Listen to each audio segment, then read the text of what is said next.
ఆ వర్మని తీసేయాలని చెప్పేసి producer counselling try చేసింది, డైరెక్టర్స్ ట్రై చేశారు, ఫెడరేషన్ ట్రై చేసింది. అయినా కూడా మనం గెలిచాం.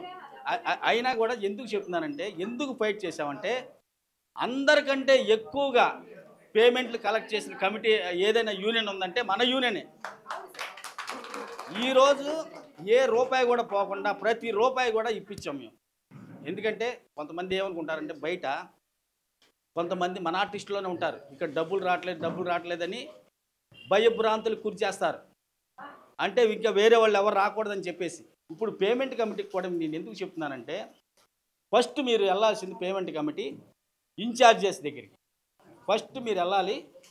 ఇన్ఛార్జెస్ దగ్గరికి వెళ్ళిన తర్వాత మీరు ఎంతవరకు ఇచ్చారు, ఎంతవరకు రావాలనేది ఇన్ఛార్జెస్తో మాట్లాడి, తర్వాత ప్రొడ్యూసర్ దగ్గర పేమెంట్ కమిటీ వెళ్ళి మాట్లాడాలి. పేమెంట్ కమిటీ మాట్లాడిన తర్వాత అక్కడ వర్కౌట్ అవ్వట్లేదంటే వచ్చేస్తుంది.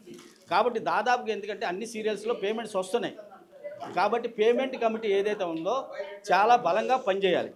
ఫస్ట్ పేమెంట్ కమిటీ గురించి మాట్లాడేశానండి.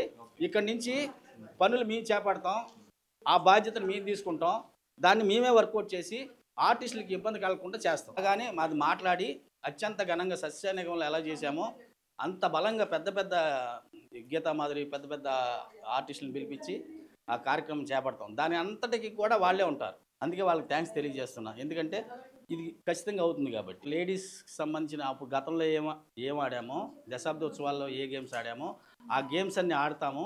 అట్లాగే ఈ ఏదైతే బిల్డింగ్ కలెక్షన్ కమిటీలోనే ఒక 2 lakhs రూపీస్ని దాంట్లో వాడటానికి మనం అంగీకరించుకుంటాం.